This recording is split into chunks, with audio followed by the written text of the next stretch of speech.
Ce que je veux rappeler ici aussi, c'est que l'anxiété, c'est que, entre guillemets, c'est que le symptôme d'un système nerveux dérégulé. L'anxiété, c'est pas le problème. Et c'est ça l'ennui avec le trauma, c'est qu'on confond la cause et la conséquence. Tu crois que les sensations désagréables que tu ressens, c'est le problème, or elles le sont pas. Le problème, c'est le contexte dans lequel elles se sont développées.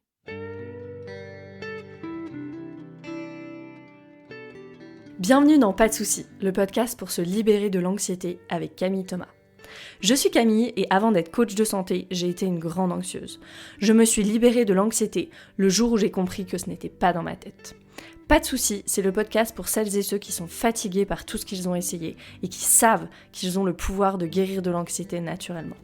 Alors si tu veux vivre sans anxiété et que tu as l'intuition qu'on ne t'a pas tout dit, ce podcast est pour toi. Je te retrouve tous les lundis pour explorer les pistes qui te permettront d'accéder au calme à l'intérieur de toi. Bienvenue dans cet épisode et bienvenue dans notre nouvelle série « Les conséquences du trauma ». En traversant le podcast depuis le début, j'ai réalisé que le sujet de nombreux épisodes est une conséquence du trauma, en fait, mais que j'en parlais pas nécessairement comme ça, ou que c'était pas structuré de cette façon-là. Donc, les conséquences du trauma, il y en a des centaines. Il suffit juste de regarder notre société et on peut les voir partout. Et donc, c'est inutile de préciser, mais je vais quand même le faire, que la liste d'épisodes que je vais proposer dans cette série n'est pas exhaustive. Ça va être une série en 5 épisodes. Je pense qu'il nous en faudrait à peu près 300 pour faire le tour de la question et pour couvrir le sujet. Donc, bien sûr, liste non exhaustive.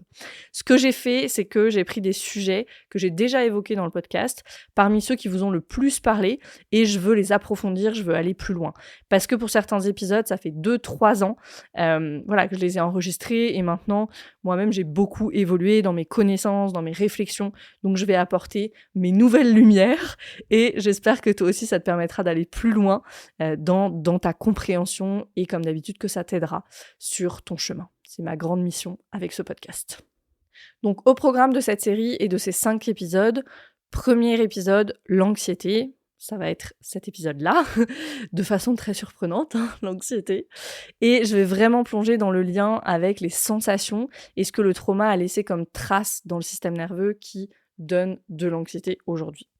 Deuxième épisode, on parlera de la honte toxique. J'en avais parlé dans 2 épisodes sur le podcast et j'en refais un dans cette série parce que pour moi, c'est le sujet. Le sujet avec un grand S.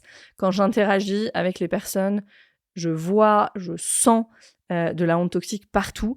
Et si les personnes, elles pouvaient prendre conscience de ça, elles feraient juste des bonds en avant dans leur guérison.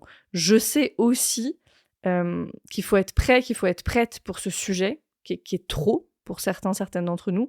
J'ai moi-même mis beaucoup de temps à y arriver, à ce sujet-là. Donc, si tu sens que tu y es pas encore, c'est complètement OK. Troisième épisode, on parlera de l'estime de soi et la confiance en soi, et l'estime de soi et la confiance en soi qui sont affaiblies par le trauma. Une autre conséquence du trauma en lien direct avec la honte toxique, je peux pas penser profondément que je suis une mauvaise personne ou que j'arrive jamais à rien et avoir confiance en moi. C'est juste, ça marche pas ensemble, c'est incompatible. Et ensuite, 2 épisodes, un sur l'autosabotage et l'autre sur l'anxiété ambitieuse qui sont des conséquences et des adaptations aussi au trauma. L'autosabotage, même chose si je pense que je suis une mauvaise personne, dès que quelque chose de bien m'arrive ou que j'arrive à faire quelque chose, je vais le détruire parce que ça correspond pas à la vision que j'ai du monde ni à la vision que j'ai de moi-même. Et puis, l'anxiété ambitieuse, on continue dans la même veine, dans les mêmes croyances, puisque je crois que je suis mauvais ou que je ne suis pas assez, puisque aussi je veux plus jamais ressentir l'impuissance que j'ai pu ressentir dans toutes les situations traumatiques que j'ai traversées. Je vais m'employer à prouver au monde entier et en premier à moi-même que je peux tout faire, que je peux être sur tous les fronts, que je peux performer 10 fois plus que le commun des mortels. Ça, c'est l'anxiété ambitieuse et on en parlera dans le 5e épisode de notre série, les conséquences du trauma. Est-ce que ça vous va comme programme ? Je crois que cette série de Pas de soucis, c'est une série qui a le pouvoir vraiment de changer ta vie. On démarre avec notre épisode sur l'anxiété. Alors, je vais lire une citation ici qui dit « Nous utilisons notre esprit non pas pour découvrir des faits, mais pour les cacher. L'une des choses que l'écran cache le mieux est le corps, notre propre corps, c'est-à-dire ses tenants et aboutissants, son intérieur. Ça, c'est une citation de Antonio Damasio qui est citée par Peter Levine dans son livre In an Unspoken Voice. Antonio Damasio, c'est un médecin portugais, c'est l'un des principaux spécialistes de la compréhension de la conscience, mais la compréhension de l'origine biologique de la conscience, comment elle naît dans le corps. Lui, il a beaucoup travaillé sur les émotions aussi, et son postulat, c'est que les émotions, c'est pas des obstacles à la prise de décision, mais c'est une composante essentielle de nos décisions. Décisions qui sont plus quelque chose de voilà, qui appartiennent à la tête et les émotions au corps, et pour lui, c'est pas incompatible. Il réconcilie ça dans ses travaux. Cette citation, elle résume en une phrase ce que sont l'anxiété. Et je veux ajouter ici la dépression aussi, parce que de plus en plus d'études montrent que les personnes qui expérimentent l'une sont beaucoup plus susceptibles d'expérimenter l'autre, et que souvent, anxiété et dépression vont main dans la main, en fait.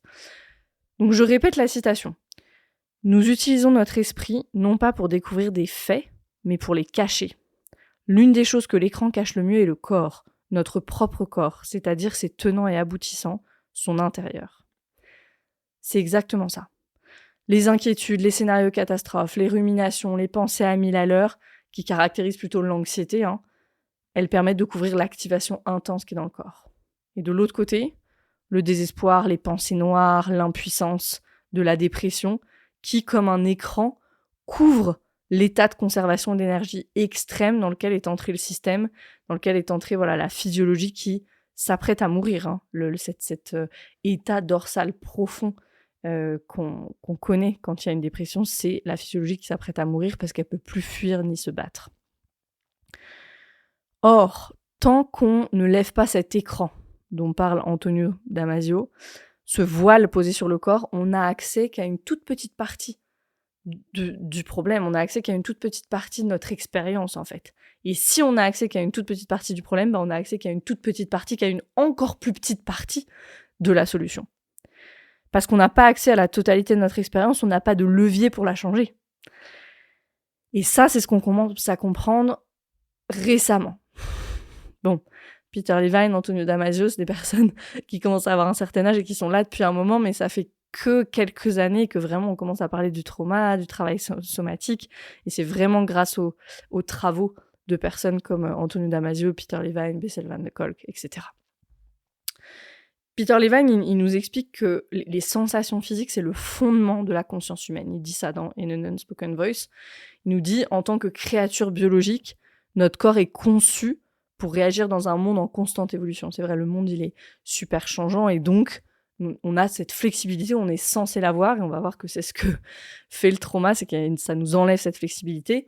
On est censé avoir cette flexibilité pour réagir au monde autour de nous. Le nouveau-né, le bébé, il doit progressivement apprendre à discerner qu'est-ce que ça veut dire les sensations dans mon corps.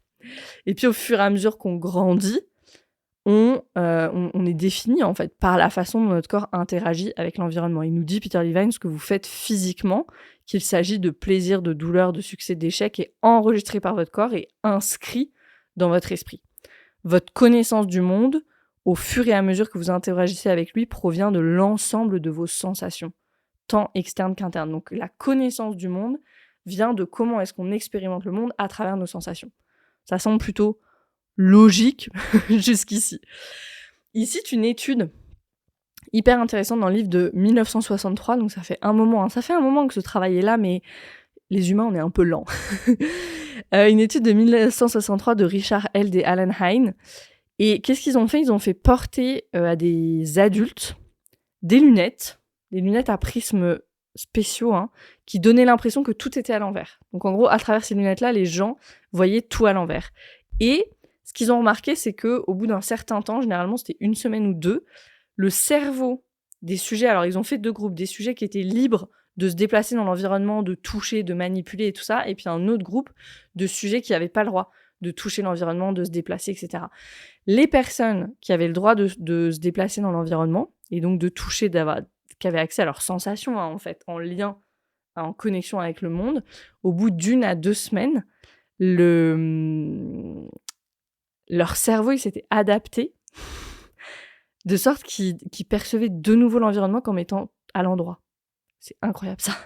Et les sujets qui n'étaient pas autorisés à se déplacer, eux, Ils n'ont pas eu cette normalisation visuelle. Donc, cette expérience, elle illustre bien que tout part du corps, tout part des sensations. Et ensuite, le cerveau crée une explication, crée même dans ce cas une vision du monde qui correspond à ce qu'on expérimente à travers nos sensations. Il faut vraiment réaliser la chose.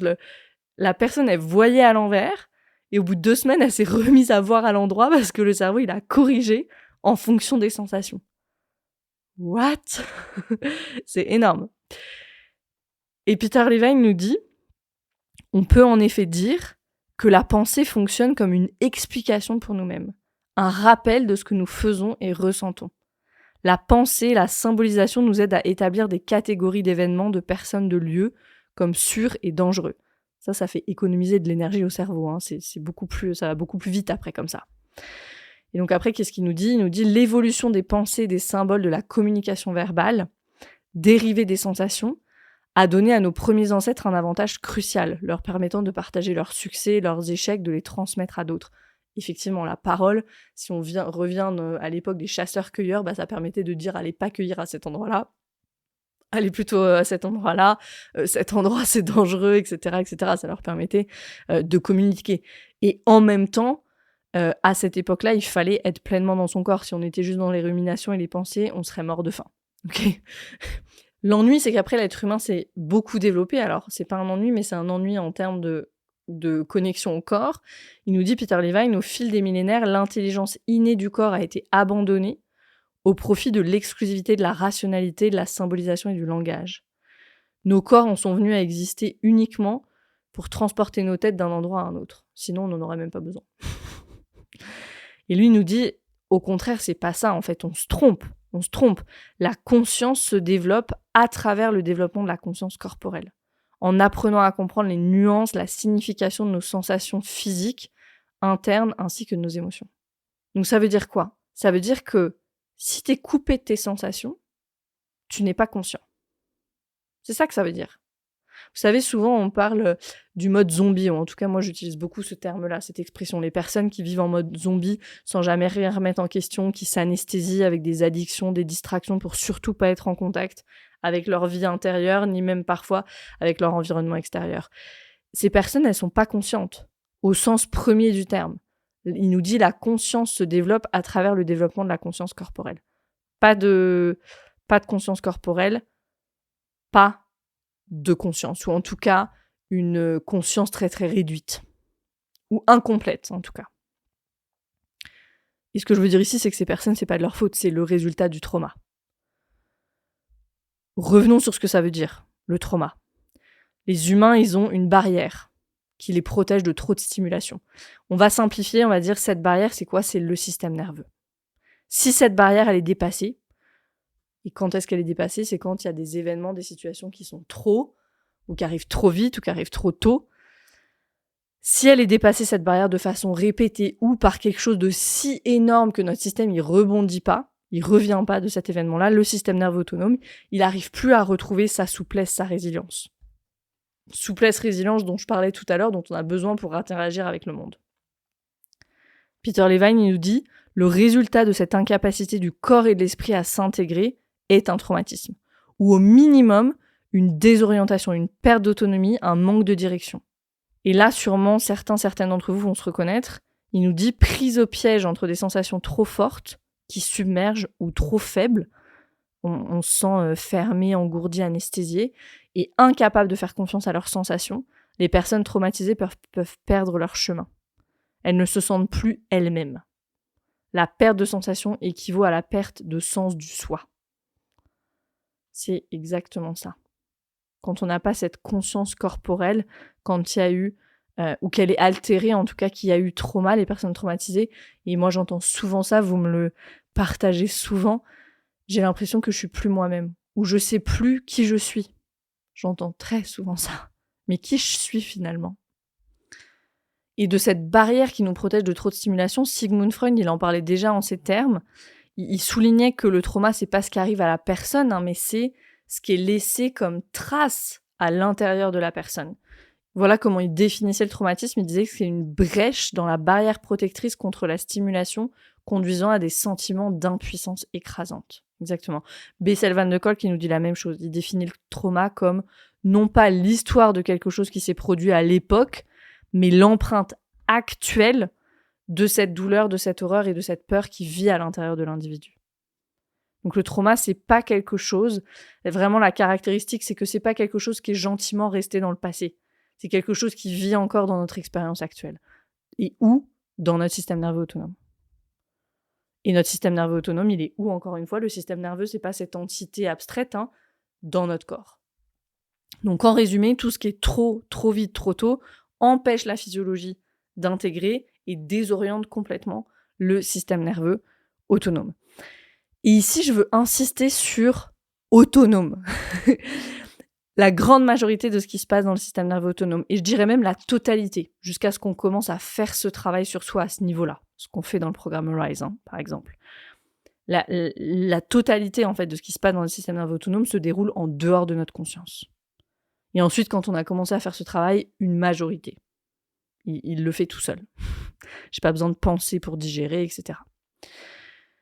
Je précise ça sur le fait que ça se passe en dehors de notre conscience, parce que peut-être qu'en m'écoutant, tu te dis, par exemple, mais moi j'ai de l'anxiété, mais je me sens pas désorientée.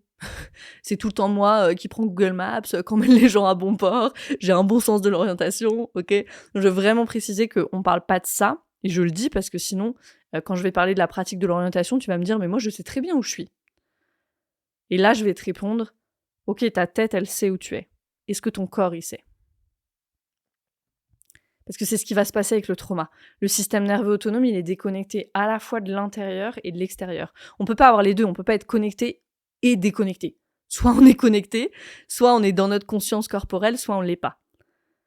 Donc, une personne complètement déconnectée de son monde intérieur, elle est nécessairement déconnectée aussi, peut-être pas au même degré, mais à un certain degré en tout cas, de son monde extérieur. Voilà pourquoi une des premières choses qu'on pratique quand on commence ce travail au niveau du système nerveux, c'est l'orientation. L'orientation, c'est quoi? C'est la pratique de, quand tu arrives quelque part, de prendre le temps d'arriver, de regarder autour de toi, de sentir comment tu te sens dans ce nouvel environnement et de revenir à toi aussi, parce qu'il y a plein de nouvelles infos sensorielles qui arrivent par tes sens et ton système, il doit s'adapter, se réorienter. Sinon, en fait, tout en étant déconnecté, on est emporté par l'extérieur sans être connecté à soi finalement, et c'est ça qui nous rend fragiles, qui nous rend vulnérables. On n'a même pas conscience de où on est dans l'espace. Et cette pratique de l'orientation, elle doit devenir une seconde nature si tu veux commencer à guérir. C'est quelque chose qu'on a naturellement, mais qui est perturbé quand il y a eu trauma. À chaque fois que tu arrives dans un nouvel endroit, prends le temps de t'orienter. Et c'est des choses toutes simples. Par exemple, j'arrive au café avant mon ami, je vais l'attendre 3-5 minutes, peut-être même 10 minutes. Ne te mets pas tout de suite sur ton téléphone. Regarde les gens, sens les odeurs, des cafés qui passent, oriente-toi. Voilà, prends ce temps-là. 2 minutes, ça suffit. Et pourquoi c'est important ça? Parce que tout changement implique une turbulence dans le système nerveux. Okay. Même passer de la position assise à la position debout. Hop, faut que je me réoriente un petit peu dans l'espace. Alors ça se fait tout seul, on a la proprioception. On sait, c'est le fait de savoir où est notre corps dans l'espace. Mais voilà, c'est une petite activation, en fait. C'est une petite activation. Et dès que tu sens ça, hop, réoriente vers ton corps comme container de ton expérience. Et pour ça, c'est très simple. Je vais regarder autour de moi, je vais regarder, je vais écouter, je vais sentir. À tout moment, c'est vraiment, je suis dans mon corps et dans mon environnement à la fois. Et ça, c'est quelque chose qui se pratique. C'est quelque chose qu'on pratique énormément dans le Rise. C'est vraiment une des compétences de base. Donc, on comprend que le trauma désoriente le système, laissant la personne soit avec des sensations trop fortes qui la submergent, et souvent dont elle a peur, soit avec très peu de ressenti, elle se sent tout le temps comme anesthésiée, engourdie, elle n'arrive pas à ressentir pleinement les choses. Ni les mauvaises, ni les bonnes d'ailleurs. Même la joie, par exemple, peut être inaccessible pour ces personnes-là. Venons-en maintenant plus spécifiquement à l'anxiété comme conséquence du trauma. Avec l'anxiété, on peut avoir les deux. C'est-à-dire, on peut avoir « je ressens pas grand-chose » et ce qui se passe principalement pour moi, c'est une inquiétude constante, des scénarios catastrophes, ça va être beaucoup dans la tête, des pensées que j'arrive pas à arrêter, même la nuit. C'est vraiment la tête qui a pris le relais. Ou peut y avoir tout ça et ça m'envoie dans de l'angoisse, ça m'envoie dans concrètement des sensations complètement submergentes dans le corps, des tensions, il y a de la peur, je ressens trop. Ce qu'on veut rappeler ici avant tout, c'est que le fait que tu aies de l'anxiété veut dire que ton système fonctionne parfaitement bien. Je veux absolument le rappeler. Le fait que tu aies de l'anxiété signifie que ton système fonctionne parfaitement bien. Je sais que c'est pas nécessairement facile à entendre ça, mais c'est le cas. Quand tu es dans cette hyper-vigilance constante, de l'anxiété, c'est vraiment cette énergie sympathique, c'est qu'il y a toute cette énergie à l'intérieur, cette énergie de survie qui n'a pas été déchargée. C'est vraiment ça, en fait. Il t'est arrivé quelque chose, dans ta tête, tu sais que tu as survécu, mais ton corps, il ne le sait pas, en fait. Il n'a pas intégré. Disons-le plutôt comme ça. Il n'a pas intégré, donc ton système nerveux autonome, il continue de chercher une résolution, il continue d'être sur ses gardes dans cette hyper-vigilance. Et c'est complètement normal, non? Si le danger n'est pas passé, je reste sur mes gardes, je reste attentif. C'est magnifique. C'est magnifique, c'est pour ça que moi je dis toujours notre système nerveux, il est là pour nous 24 heures sur 24, 7 jours sur 7. Qui peut dire ça de n'importe qui dans son entourage Non, notre système nerveux, il est là pour nous. Est-ce que tu peux voir ça, à quel point c'est incroyable comme mécanisme? Voir que notre système nerveux fonctionne bien et fonctionne pour nous, ça aide beaucoup à avoir de la compassion envers soi, je trouve. Ou au moins d'arriver à une forme de neutralité ou d'acceptation quant à ce qui se passe à l'intérieur. Il en reste pas moins qu'on veut changer les choses, c'est sûr, et en même temps, pour commencer à changer, on va pouvoir commencer à changer que quand les choses, on les comprend et on les accepte. Moi, c'est ma mission avec le podcast, avec ces épisodes.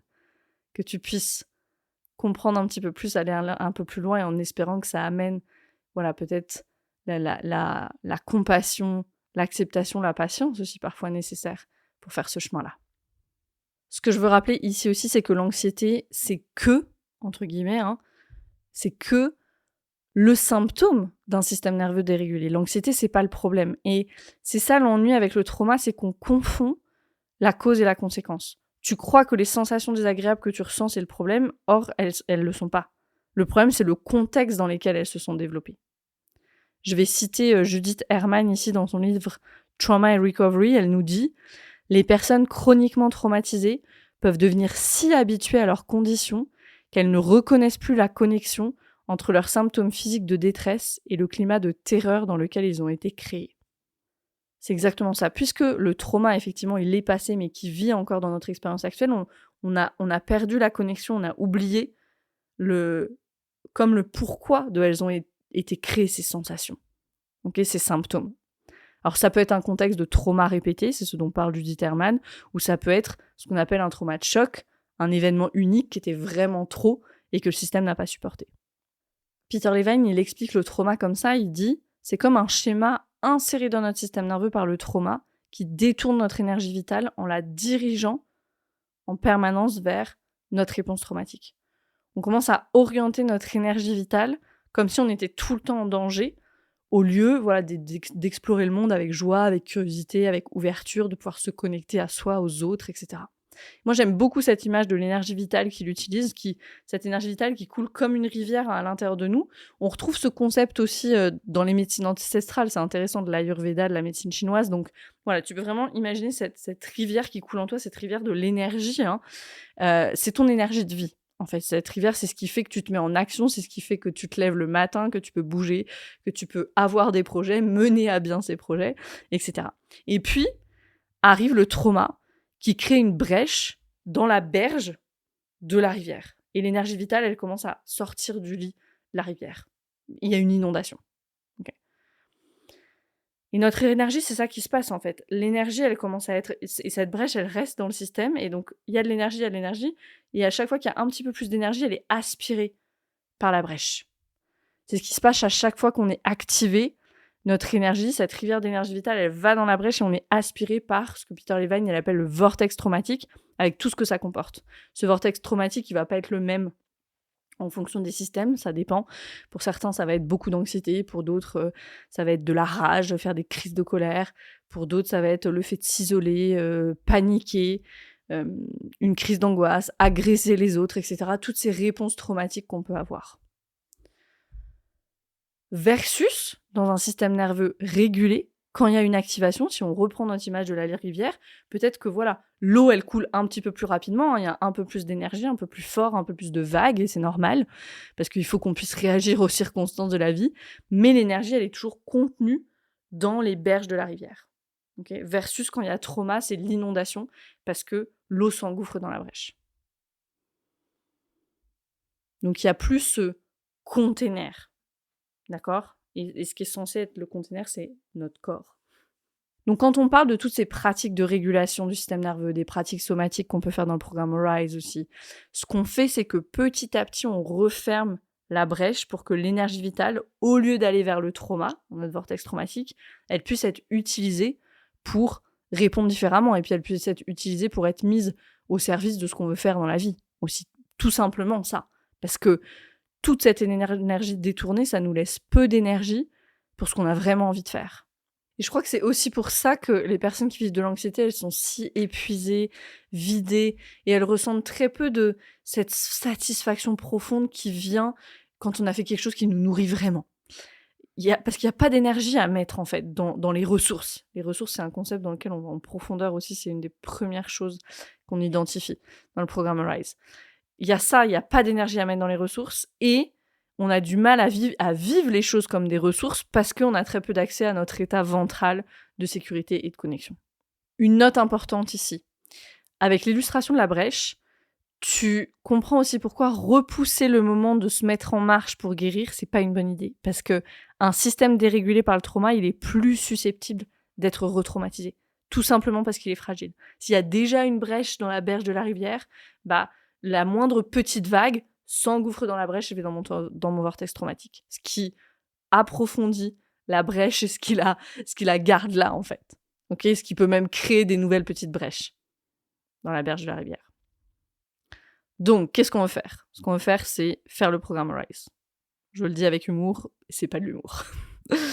Non, une piste que j'aimerais vous donner ici, puisque j'ai commencé l'épisode en plongeant dans la conscience corporelle, dans l'importance des sensations, c'est réhabituer le système à des stimuli sensoriels qui soient OK pour lui.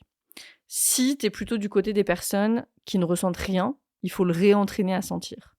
Si t'es plutôt du côté de ceux ou celles qui sentent trop, il faut l'entraîner à être avec des sensations qui respectent ta capacité qui va augmenter avec le temps.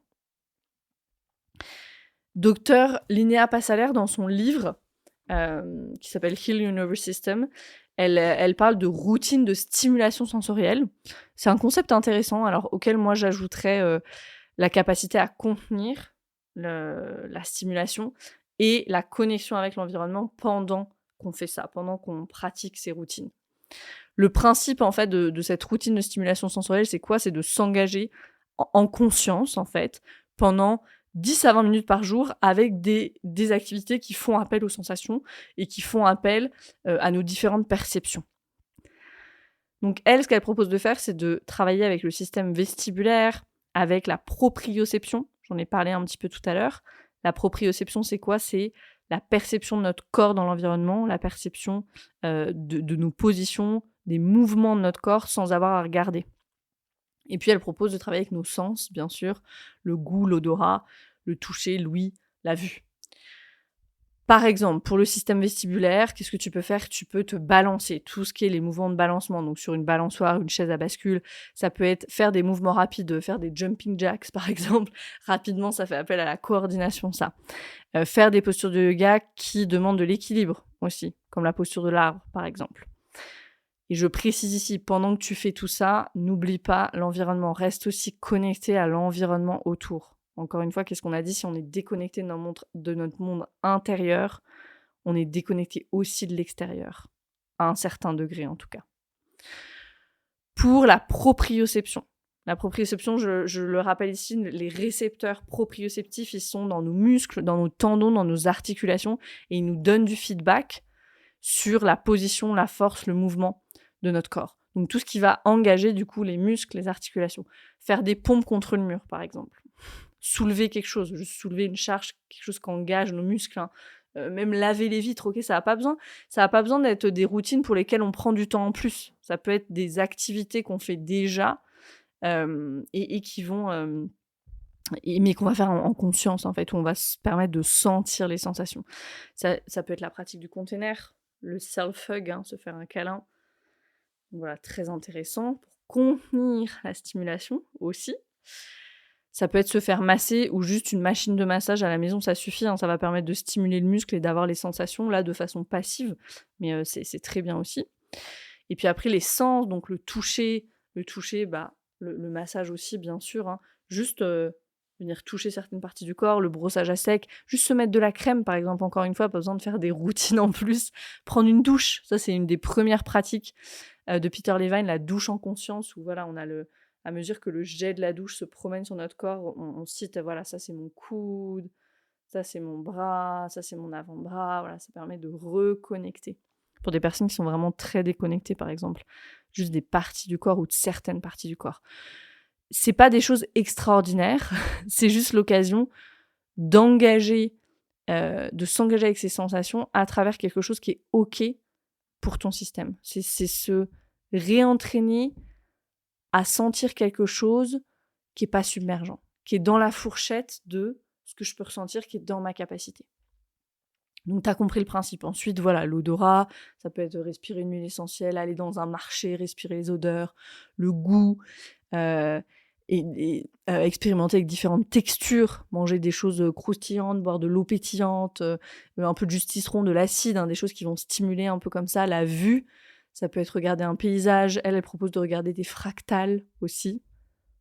Et puis l'ouïe, voilà, écouter de la musique, écouter les sons de la nature quand tu vas te balader, tout ça, ça marche. Donc, et dans tout ça, avoir conscience de comment ton corps reçoit cette expérience. Est-ce qu'il peut la contenir ?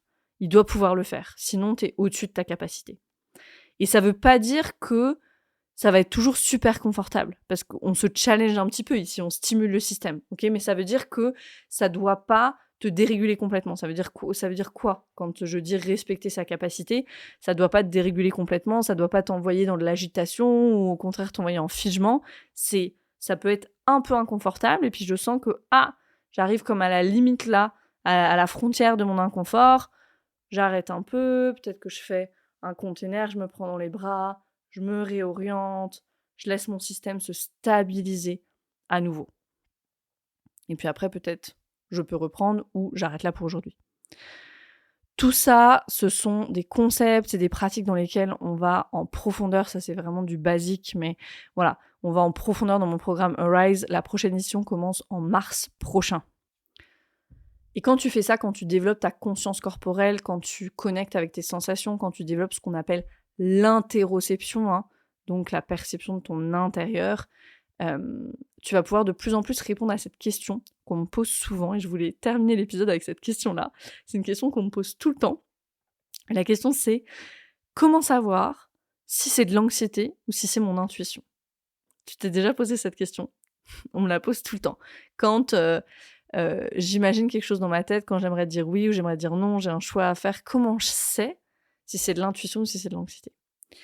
Et c'est vrai que quand le système nerveux il est dérégulé, la voie de l'intuition, elle peut être noyée dans des pensées anxieuses, des scénarios catastrophes, des symptômes physiques aussi, des sensations physiques de stress. Donc voilà, distinguer la voie de l'intuition et celle de l'anxiété, ça peut être hyper difficile. Et ça, dans toutes les décisions de vie, j'envisage un nouvel emploi, un déménagement. Moi, ça a été mon lieu de vie l'année dernière, c'était le gros sujet. Un partenaire, de passer du temps avec telle personne ou pas. C'est difficile de savoir est-ce que mon intuition, elle dit oui, elle dit non, parce que parfois, ça peut être motivé par l'intuition, parfois, ça peut être motivé par l'anxiété, et tu sais jamais si c'est l'un ou si c'est l'autre. La première partie de la réponse ici, elle est en lien avec l'interoception, avec la conscience des sensations. Plus tu vas développer cette conscience corporelle, plus tu vas savoir. Et c'est hyper décevant comme réponse, parce que c'est pas quelque chose de... Je te donne pas quelque chose de concret en disant tu vas savoir quand tu vas ressentir ça, ça et ça, parce que ça va être différent pour chacun et chacune de nous. Mais tu vas commencer à pouvoir distinguer, en tout cas, la voie de l'anxiété de la voie de l'intuition. Et ça passe par la conscience corporelle. Ça, c'est le premier élément de réponse. Et puis le second élément, c'est ce que dit Brianna Wiest, je sais jamais comment dire son nom de famille, Wiest, que j'adore dans son livre The Mountain is You, qui est traduit en français d'ailleurs, hein, qui s'appelle La montagne c'est toi, je crois, c'est chez le Courrier du Livre, les éditions. Et on va terminer là-dessus. Elle fait une longue liste dans ce livre de ce qui différencie ce qu'elle appelle les pensées intuitives, donc l'intuition, des pensées intrusives. Donc plutôt ce que je viens d'appeler la voie de l'anxiété. C'est assez détaillé. Je vais terminer l'épisode là-dessus parce que tu vas voir, c'est fabuleux et ça va te donner énormément de clarté. Moi, ce passage du livre, il m'a donné tellement de clarté. Donc elle nous dit, les pensées intuitives sont calmes, les pensées intrusives sont agitées et suscitent la peur. Donc à chaque fois, elle fait la différence entre les deux. Les pensées intuitives sont rationnelles, elles ont un certain sens. Les pensées intrusives sont irrationnelles et découlent souvent de l'exagération d'une situation ou de la conclusion la plus hâtive possible. Les pensées intuitives t'aident dans le présent. Elles te donnent les informations dont tu as besoin pour prendre une décision plus éclairée. Les pensées intrusives sont souvent aléatoires et n'ont rien à voir avec ce qui se passe dans l'instant. Les pensées intuitives sont silencieuses, tandis que les pensées intrusives sont bruyantes, ce qui rend les premières plus difficiles à entendre que les secondes. Les pensées intuitives te parviennent généralement une fois, voire deux, et elles induisent un sentiment de compréhension. Les pensées intrusives ont tendance à être persistantes et provoquent un sentiment de panique. Les pensées intuitives semblent souvent affectueuses, tandis que les pensées invasives semblent effrayantes. Les pensées intuitives surgissent généralement nulle part, alors que les pensées invasives sont généralement déclenchées par des stimuli externes. Les pensées intuitives n'ont pas besoin d'être combattues. Tu les as et tu les laisses partir. Les pensées intrusives déclenchent toute une spirale d'idées et de peurs et il semble impossible d'arrêter d'y penser. Même si une pensée intuitive ne te dit pas quelque chose que tu aimes, elle ne te fait jamais paniquer. Même si tu éprouves de la tristesse ou de la déception, tu ne te sens pas envahi par l'anxiété. La panique et l'émotion que tu ressens lorsque tu ne sais pas quoi faire d'une émotion, c'est ce qui se produit lorsque tu as une pensée envahissante, une pensée intrusive. Les pensées intuitives ouvrent ton cœur à d'autres possibilités. Les pensées envahissantes ferment ton cœur et te donnent l'impression d'être bloqué ou condamné. Les pensées intuitives viennent du point de vue de ton meilleur moi, ton moi authentique. Les pensées envahissantes viennent du point de vue de ton petit moi, de ton moi le plus craintif. Les pensées intuitives résolvent les problèmes. Les pensées invasives les créent. Les pensées intuitives t'aident à mieux aider les autres. Les pensées intrusives ont tendance à créer une mentalité de moi contre eux. Les pensées intuitives t'aident à comprendre ce que tu penses et ce que tu ressens. Les pensées invasives supposent ce que les autres pensent et ressentent. Les pensées intuitives sont rationnelles, les pensées envahissantes sont irrationnelles. Les pensées intuitives viennent d'un endroit plus profond en toi et te donnent un sentiment retentissant au plus profond de tes tripes, alors que les pensées invasives t'enferment dans ta tête et te donnent un sentiment de panique. Les pensées intuitives te montrent comment répondre, les pensées invasives exigent que tu réagisses. Donc voilà pour la question, comment savoir si c'est de l'anxiété ou si c'est mon intuition. Personnellement, j'adore cette liste, moi elle m'a énormément éclairée. C'est pour ça que je voulais la partager dans cet épisode et terminer l'épisode là-dessus. J'espère qu'il a été éclairant, je sais que j'ai expliqué beaucoup de concepts, la conscience corporelle, le trauma, l'énergie vitale, anxiété versus intuition, donc n'hésite pas à l'écouter, le réécouter, prendre des notes si t'en as besoin, voilà. Fais tien ces épisodes, ils sont là pour toi, à ton service. Merci pour ton écoute, merci pour ta confiance et à très vite pour un nouvel épisode de Pas de soucis.